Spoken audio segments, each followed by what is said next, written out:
Here we go. Hi, Paul Sakis, Good News Planet. I'm here with Robert Kosch. Hi, Robert. How are you? Good, good, Paul. Thanks for having me on. Here's a little something I could read here. Morning coffee. There's much more, but this is a big part of how the greater good radio got started. And Hmm. you are the greater good radio. Congratulations to you. Thank you. Uh, we've had a moment to speak already through a mutual friend, Diane Bradshaw. And tell us about Greater Good Radio because it's great, and we're very excited. Thanks. I appreciate it. I have a Saturday morning show on WOR 710 AM, which is then put out after the broadcast as a podcast on the iHeartRadio app, Spotify, Google Play. Um, I started this because I was just so disappointed with the constant stuff you would hear on talk radio. Trump's a bum, Biden's a communist, Nancy Pelosi worked as a waitress at Hooters. I mean, some of the, just nonsensical stuff that you hear every day is just drives you crazy. And my life has had its peaks and valleys, and I wanted to bring some interesting and important content to listeners instead of the only two things you hear about is politics and a vaccine. Does it work? Does it not? Are they injecting small radiators into our bodies? Who knows? Well, you have a good point here, especially since we're a good news broadcaster as well. And the more good news, more focus, especially with the media that people trust and don't trust, the combination here, then at least let them possibly trust the good news. And I see since you and I have had an interview where you interviewed me for your show, I see your nice mannerism, your nice way of being, which I'm so happy about because you, as a host, it's also extremely important that you are what you speak of, and I sense that in you. So tell us how you got to this position, and I mean, what's your background prior to that? Prior to I had been in entertainment off and on. I had a radio show on WLIR in 2007. I then went to CBS 101.1 in Manhattan. I was over there. I've done some video work. I'm a musician.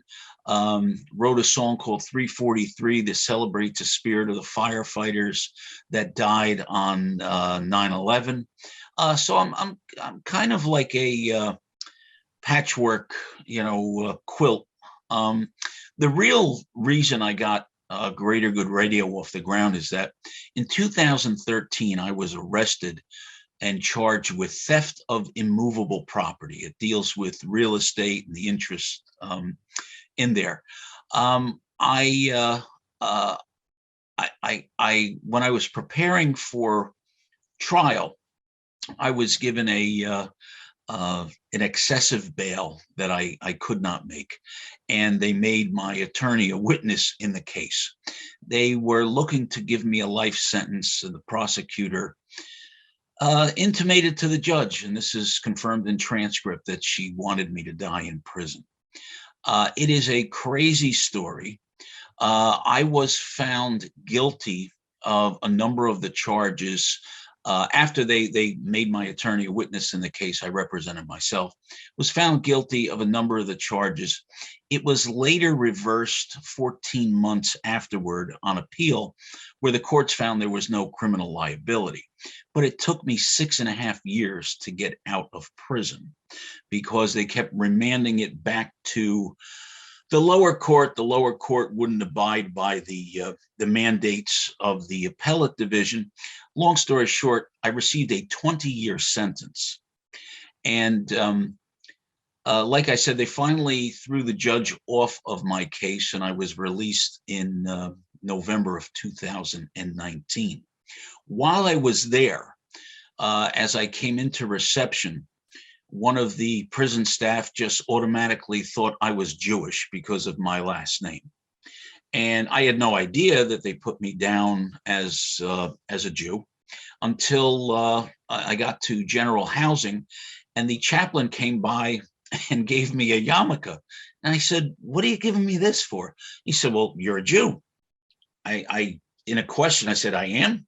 He said, "And by the way, would you like a kosher meal?" I said, "Absolutely, I'm a Jew," because the slop that they serve you on the line there is just god awful. While there, I suffered a lot of the same prejudices someone who really was Jewish goes through in a controlled environment.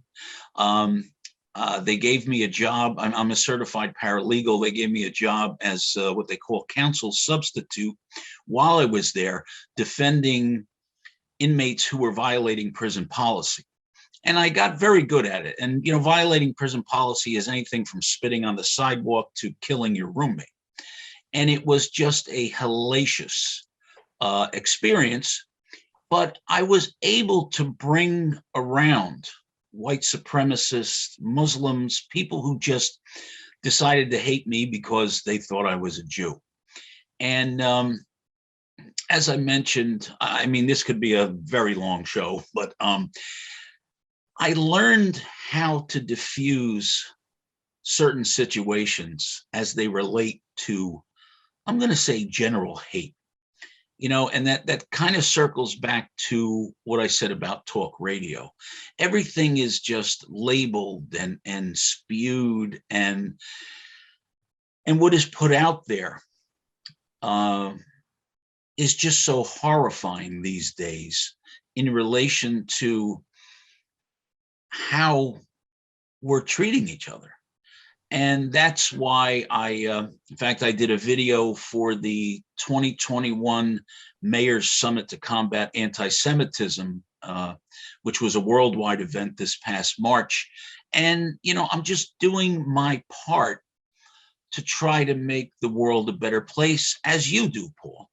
And that's why, to continue this, I'm starting a new show on WOR that is going to start January 2nd, 2022. It's a comedy cooking show. WOR is having its 100-year anniversary. So I'm bringing back old school radio with sound effects and all this craziness where, people years ago, they used to huddle around the radio, listen to the Lone Ranger, theater of the mind. But it has a cast of characters, a lot of wannabe gangsters. It takes place in a fictional restaurant in Newark, New Jersey called Great Balls of Fire, which is a meatball restaurant. And all these guys wanted to get into their respective gangs. We've got Hispanics, Blacks, Italians, Jews, you name it. And none of them are worthy of getting into a gang.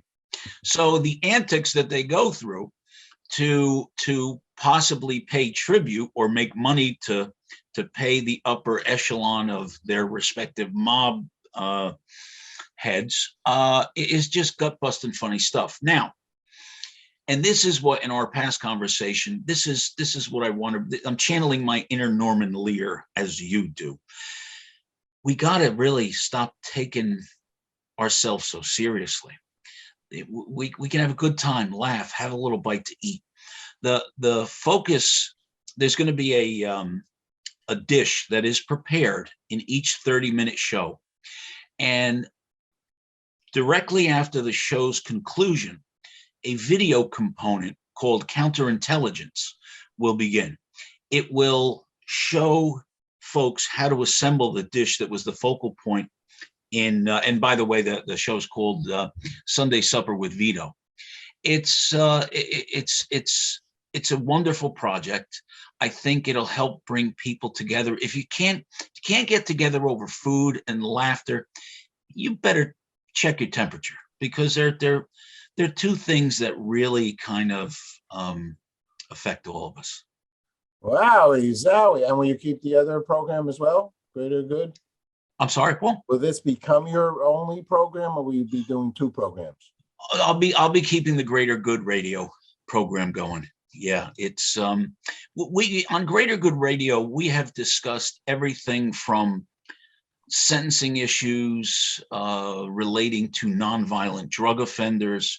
We've talked about clean energy, the economy, just everything from entertainment, soup to nuts, but things that with a different twist. I had Bill Baroni on not too long ago. He was involved in the Bridgegate scandal.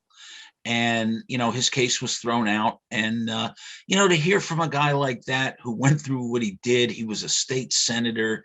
It's just interesting stuff. And I think it's the content that we're putting out there. People can empathize, they can learn, they can, look at it from a different vantage point. All right. Look at this. You have websites for all these things? Yeah. They can find me at www.greatergoodmediallc.com. And we got a number, I'm on Facebook, Instagram, the whole social media megillah that we have now running rampant through the universe. You have such a great demeanor. I mean, I'll be honest, I'm sitting back a little bit from the first story, the big story. Oh, and that's just a small part of it, That's history. And so, well, you've made from history in that scenario, and you've reached out to the world to do good, and not that you weren't then, but just media is a great outlet for you, a guy like you. And I also see you have an upcoming something going to be on PBS. Is that right? Yes. I am the executive producer of a film called When Comedy Went to School. It details what the Jewish community in the New York City area went through when they weren't allowed in clubs and organizations because they were Jewish. So they went up to the Catskills and they created this incredible community where people could go in the summer and eat and laugh, the hotels that were built. But this is really where stand-up comedy really was critiqued and formed.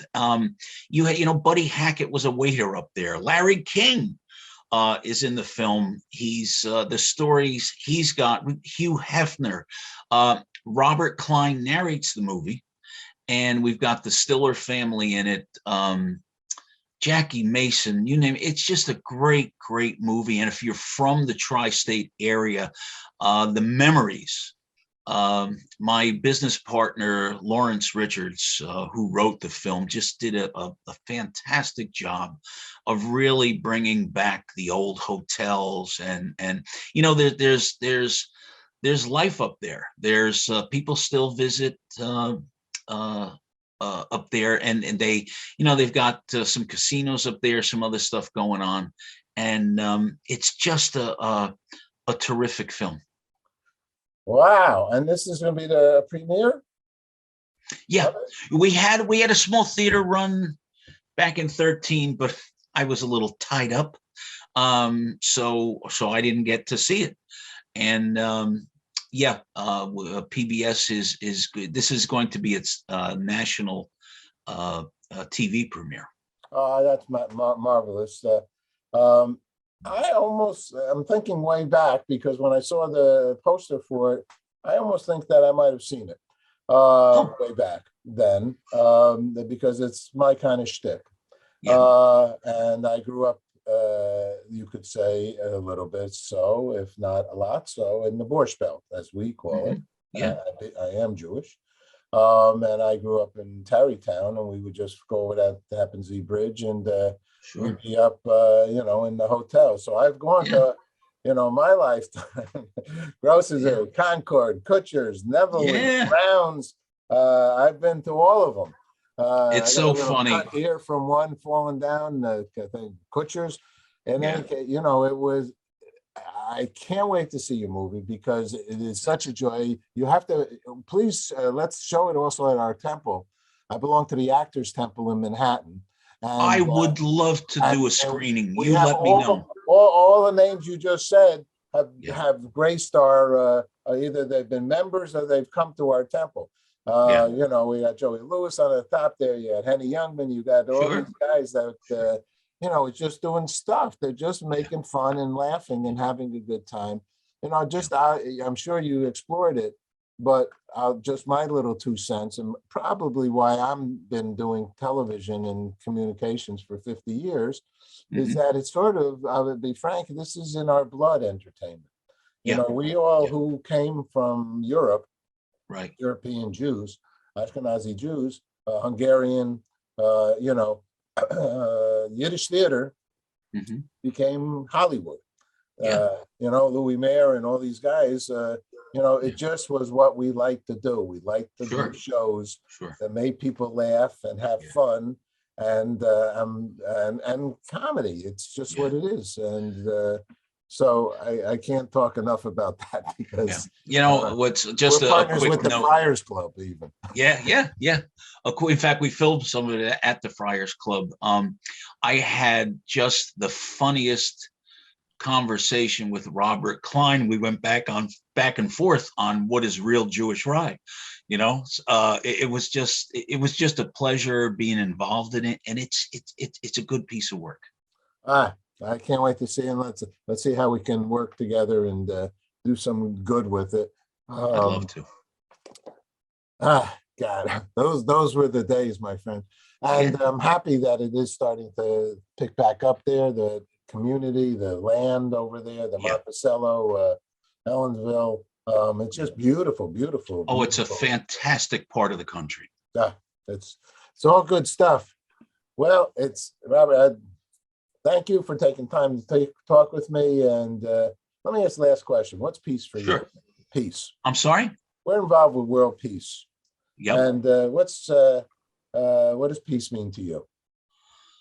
Peace means to me accepting everything around you. I mean, you know, I hate to use the word tolerate because I hear so many times, well, I tolerate this. You know what? Because of where I was, I have a deep appreciation for the sunrise, for saying hello to somebody you don't know that you're passing on the street. Uh, that's peace. That's being content, being safe. It's got a lot of spokes in the wheel, but that's pretty much it. Okay, my friend. Thank you very much. Great talking to you. Peace.